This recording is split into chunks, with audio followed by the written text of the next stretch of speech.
अस्सलाम वालेकुम students, this is Mohammad Saqib Qureshi from the platform of excellence online और आप सबको वेलकम एक्सीलेंस ऑनलाइन की फ्री सीरीज़ में, जिसमें हम ऑनलाइन एजुकेशन प्रोवाइड कर रहे हैं। अगर आप चैनल पर सब्सक्राइबर नहीं हैं तो फौरी तौर पर चैनल सब्सक्राइब कर दें, बेल आइकन को प्रेस कर दें ताकि तमाम वीडियोस के नोटिफिकेशन फौरी आपके पास पहुंचें। और अगर आप व्हाट्सएप ग्रुप ज्वाइन करना चाहते हैं तो स्क्रीन पर दिए नंबर पर अपने नाम और स्कूल के साथ रब्ता कीजिए ताकि आपको ग्रुप में ऐड कर दिया जाए। स्टूडेंट्स, कल की पहली वीडियो में हमने बेसिक इंट्रोडक्शन लिया था और आज की इस लेक्चर में हम स्टार्ट करने जा रहे हैं पहले टॉपिक से। और पहला टॉपिक स्टूडेंट्स हमारे पास बेसिक इंट्रोडक्शन ऑफ बायोलॉजी।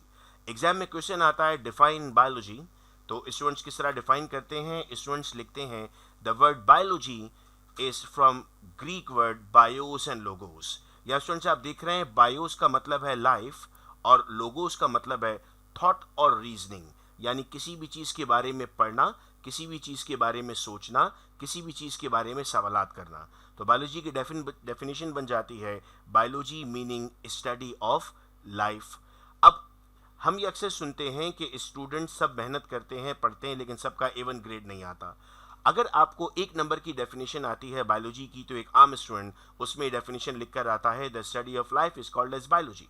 लेकिन वो स्टूडेंट जो पोजीशन हासिल करता है वो साथ में लाइफ को भी डिफाइन करता है उस एक नंबर के लिए। तो आप खुद सोचिए कि अगर एक स्टूडेंट सिर्फ बायोलॉजी को डिफाइन करेगा और एक स्टूडेंट लाइफ को भी डिफाइन करेगा तो एक अच्छा इंप्रेशन एग्जामिनर पर जाता है। तो आप हेडिंग लगा देते हैं लाइफ की और लाइफ को भी डिफाइन करते हैं कि there is no proper definition of life but on the basis of different processes we can define life. आपके सामने घर में इस वक्त कोई ना कोई चीज़ पड़ी हुई होगी, कोई पंखा लगा होगा, कोई बुक पड़ी होगी और आप अपने कमरे में मौजूद हैं जो इस लेक्चर को सुन रहे हैं, आपके हाथ में मोबाइल फ़ोन भी होगा। मैं कैसे आइडेंटिफाई करूं कि इन तमाम चीज़ों में कौन लिविंग है और कौन नॉन लिविंग है। तो मैं कहता हूं कि सर मुझे चेक करना होगा इन तमाम प्रॉपर्टीज़ को। अगर ये तमाम प्रॉपर्टीज़ मौजूद होंगी तो वो लिविंग है, और अगर ये तमाम प्रॉपर्टीज़ मौजूद नहीं है तो वो नॉन लिविंग है। फॉर एग्जाम्पल, हम डाइजेशन करते हैं, यस। रेस्पायरेशन करते हैं यानी सांस लेने का अमल, यस। मेटाबॉलिज्म करते हैं, मेटाबॉलिज्म का मतलब होता है बॉडी के अंदर होने वाले मुख्तलिफ अमल। जी, हमारी बॉडी में होते हैं मुख्तलिफ प्रोसेसेस। हम मूव करते हैं, हम ग्रो करते हैं, हम डेवलप करते हैं, हम एक्सक्रीशन करते हैं, हम रिप्रोडक्शन करते हैं। ये तमाम चीज़ें हम परफॉर्म करते हैं। इसका मतलब हम क्या हो गए, हम लिविंग हो गए। आपके सामने पड़ी हुई किताब क्या इनमें से कोई भी एक चीज़ परफॉर्म करती है? नहीं सर, वो तो कुछ भी परफॉर्म नहीं करती। जब वो कुछ भी परफॉर्म नहीं करती तो वो क्या बन जाएगी सर, वो बन जाएगी नॉन लिविंग। तो अगर क्वेश्चन था बायोलॉजी तो आपने लाइफ को भी डिफाइन किया। फिर इसके बाद स्टूडेंट्स हमारे पास आता है डिविजन्स ऑफ बायोलॉजी। हम कहते हैं there are 3 main divisions of biology. Number 1 zoology, number 2 botany and number 3 microbiology. अब स्टूडेंट्स मैं आपको एक डेफिनेशन याद करवाऊंगा और इस एक डेफिनेशन से आपको तमाम डेफिनेशंस याद हो जाएंगी। वो डेफिनेशन ये होगी the branch of biology which deals with the study of, फिर एक ब्लैंक स्पेस होगा, इज कॉल्ड एज, फिर ब्लैंक स्पेस होगा। इन दो ब्लैंक स्पेसिस में क्या लिखना है? देखें, ये जोलॉजी है ना, ये वर्ड निकला जू से। कभी अगर हम जू गार्डन जाते हैं तो किस लिए जाते हैं सर? हम वहाँ पर एनिमल्स को देखने जाते हैं। तो जू का मतलब क्या हो जाता है? एनिमल्स। लॉजी का मतलब क्या था? स्टडी। तो डेफिनेशन क्या बन जाएगी? The branch of biology which deals with the study of animals is called as zoology. अब आते हैं बॉटनी पर। सर जो बॉटनी लफ्ज निकला है वो बोटैन से निकला है और बोटैन का मतलब होता है प्लांट्स और लॉजी का मतलब होता है टू स्टडी। तो डेफिनेशन क्या बन जाएगी? डेफिनेशन बन जाएगी the branch of biology which deals with the study of plants is called as botany. अब आते हैं माइक्रोबायोलॉजी पर। सर माइक्रो से यहाँ पर मुराद है माइक्रोस्कोपिक ऑर्गेनिज्म। कौन से होते हैं माइक्रोस्कोपिक ऑर्गेनिज्म? अक्सर आपने देखा है कुछ एड्स आ रहे होते हैं टीवी में जिसमें आपको कहा जाता है कि माइक्रोस्कोप के अंदर कुछ छोटे छोटे ऑब्जेक्ट्स आपको दिखाए जा रहे होते हैं।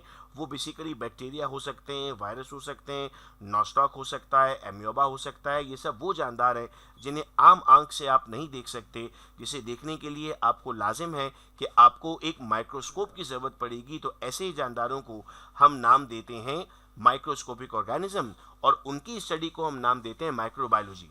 तो डेफिनेशन क्या बन जाएगी? The branch of biology which deals with the study of microscopic organism is called as microbiology. ये हो गई 3 डिवीजन। या पेपर में सवाल क्या आएगा? पेपर में सवाल आएगा define biology and write down 3 divisions of biology, तो आप यहाँ पर बायोलॉजी को डिफाइन करेंगे और बायोलॉजी को डिफाइन करने के बाद उसके 3 डिविजन्स बताएंगे, यानी जोलॉजी बताएंगे, बॉटनी बताएंगे और माइक्रोबायोलॉजी बताएंगे। इसके बाद स्टूडेंट्स हमारे पास अगला सवाल आता है ब्रांचेस ऑफ बायोलॉजी। अब स्टूडेंट्स देखकर परेशान होते हैं कि सर इतनी सारी ब्रांचेस हैं बायोलॉजी की, यहाँ पर 15 ब्रांचेस लिखी हुई हैं, तो क्या 15 ब्रांचेस को अलग अलग याद करना होगा? हमारा तरीका बिल्कुल सेम रहेगा बेटा। हमारी डेफिनेशन होगी the branch of biology which deals with the study of blank is called as blank, और उन ब्लैंक्स में क्या लिखना होगा? इन वर्ड्स को लिखना होगा। जैसे वर्ड है मॉर्फोलॉजी, तो मॉर्फ का मतलब होता है एक्सटर्नल कैरेक्टर। आप किसी भी चीज़ को देखकर बता सकते हैं कि उसमें कितने फ्लावर्स हैं, उसमें कौन से कलर के लीफ हैं। आप किसी ह्यूमन को देखकर बता सकते हैं कि उसकी कितनी आईज़ हैं, उसके कितने एयर्स हैं, उसके कौन कौन से बॉडी पार्ट्स हैं। ये तमाम चीज़ें जो आप दूर से देखकर बताते हैं, इसको हम नाम देते हैं मॉर्फोलॉजी का। तो हमने कहा sir morphology is the study of external character. अब ये बताइए कि हमने सुना है कि हमारी बॉडी में हार्ट होता है, हमने सुना है हमारी बॉडी में किडनीज हैं, हमने सुना हमारी बॉडी में ब्रेन है। क्या आपने कभी अपना हार्ट देखा? क्या आपने कभी अपना ब्रेन देखा? क्या आपने कभी अपनी किडनी देखी? नहीं। लेकिन फिर भी आपको पता है कि आपकी बॉडी में ये कहाँ कहाँ मौजूद हैं। आप कहेंगे सर बुक्स में पढ़ा। इसका मतलब कभी ना कभी किसी न किसी साइंटिस्ट ने किसी न किसी ऑर्गेनिज्म को पहली मर्तबा कट किया होगा, और कट करने के बाद देखा होगा कि कौन सा ऑर्गन कहाँ मौजूद है। इस ब्रांच को स्टूडेंट्स हम नाम देते हैं anatomy. So it is the study of internal parts of the body by cutting them open. बगैर कट के तो हम देख ही नहीं सकते। फिर आता है सेल बायोलॉजी, तो किसकी स्टडी होगी? सर स्टडी ऑफ सेल होगा, तो डेफिनेशन क्या बनेगी? The branch of biology which deals with the study of cell is called as cell biology. Cell से मिलकर स्टूडेंट टिश्यूज बनते हैं, animal tissues and plant tissues, तो इनकी स्टडी को हम नाम दे रहे हैं हिस्टोलॉजी का, चूंकि हिस्टो का मतलब टिश्यूज है। फिर कौन सा ऑर्गन क्या फंक्शन करता है? हर ऑर्गन का अपना फंक्शन है। इस फंक्शन को जो हम स्टडी करते हैं, तो हम स्टडी करते हैं बेटे फिजियोलॉजी में। तो डेफिनेशन क्या बन जाएगी? The branch of biology which deals with the study of functions of living organisms, their organs is called as physiology. अब हमने मुख्तलिफ ऑर्गेनिजम्स के नाम रखे हैं। 2 तरह के नाम होते हैं, English name and biological name. जैसे फ्रॉग है, तो frog is the English name, लेकिन अगर मैं इसका बायोलॉजिकल नेम कहूँ तो राना टिग्रीना। जैसे ह्यूमंस हैं, that is the English name, लेकिन अगर इसका बायोलॉजिकल नेम कहूँ तो हम कहेंगे होमोसैपियन। ये जो नाम रखने का तरीका है, ये आता है under the branch of taxonomy, जिसके रूल्स होंगे, प्रिंसिपल्स होंगे नेमिंग ऑफ ऑर्गेनिज्म के।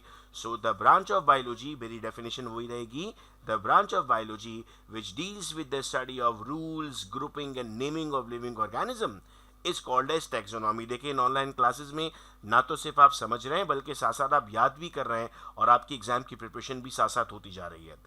देन जेनेटिक्स, हम कहते हैं सर कभी तो ऐसा होगा कि आपको किसी ने कहा होगा कि आपकी ये आदत अप्पू पे गई है, अम्मी पे गई है, आपकी ये आदत अपने चाचा पर गई है, ये आदत फप्पू पर गई है, ये दादा पर गई है।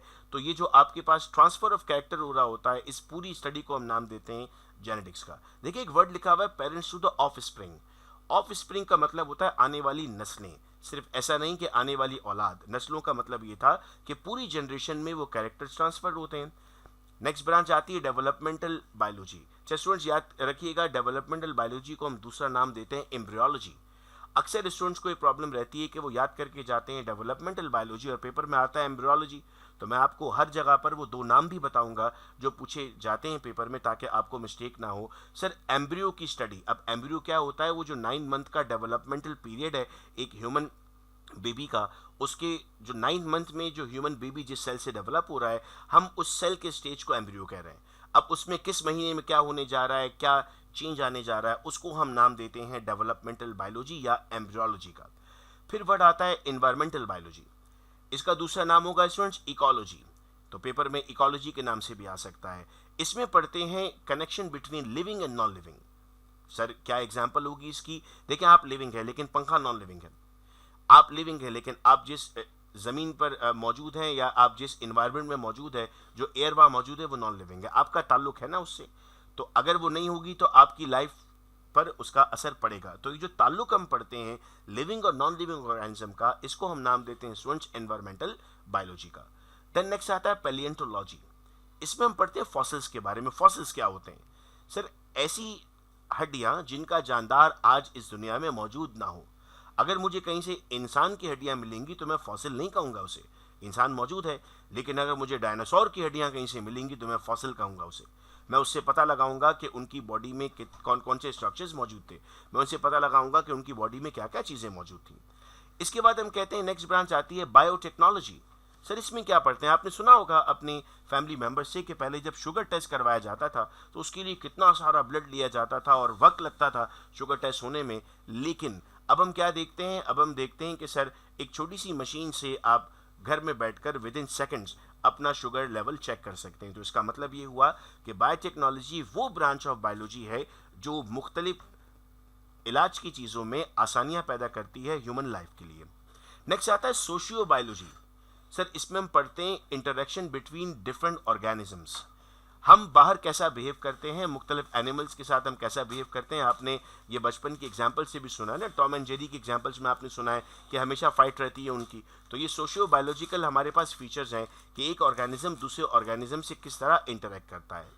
नेक्स्ट ब्रांच आती है पैरासाइटोलॉजी, जिसमें हम डील करते हैं पैरासाइट्स के साथ। सर ये पैरासाइट्स क्या होते हैं? पैरासाइट्स को उर्दू में हम तुफेलिए भी कहते हैं। पैरासाइट्स वो ऑर्गेनिज्म है जो आपसे फ़ायदा लेगा और बदले में नुकसान पहुंचाएगा।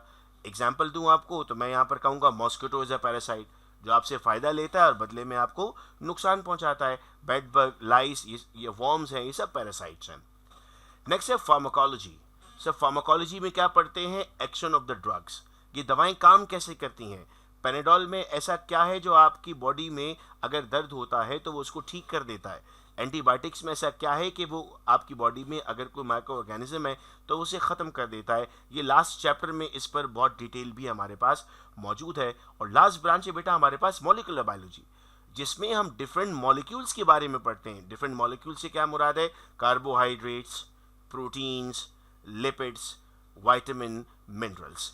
तो ये एक क्वेश्चन स्टूडेंट हमने आज कंप्लीट किया और इंशाल्लाह हर वीडियो लेक्चर में हम एक क्वेश्चन कंप्लीट किया करेंगे। सवाल था define biology and write down divisions and branches of biology. उम्मीद करता हूँ कि वीडियो लेक्चर से आपको ये तमाम चीज़ें समझ में आई होंगी और फौरी तौर पर अपने तमाम स्कूल के फ्रेंड्स के साथ आप ये शेयर कर दें। वीडियो का लिंक अपने व्हाट्सएप स्टेटस पर लगा दें, फेसबुक पर शेयर कर दें। जितने लोगों तक ये वीडियो पहुँचती रहेगी उतनी ही ज़्यादा उनको आसानी होगी अपनी बायोलॉजी को समझने में। और इंशाल्लाह आने वाले दिनों में बाकी सब्जेक्ट्स के वीडियो लेक्चर्स भी एक्सीलेंस ऑनलाइन पर अपलोड किए जाएंगे। बहुत शुक्रिया आप तमाम का इस वीडियो लेक्चर को सुनने का। अपना बेहद ख्याल रखिएगा आप सब लोग। अल्लाह हाफिज़।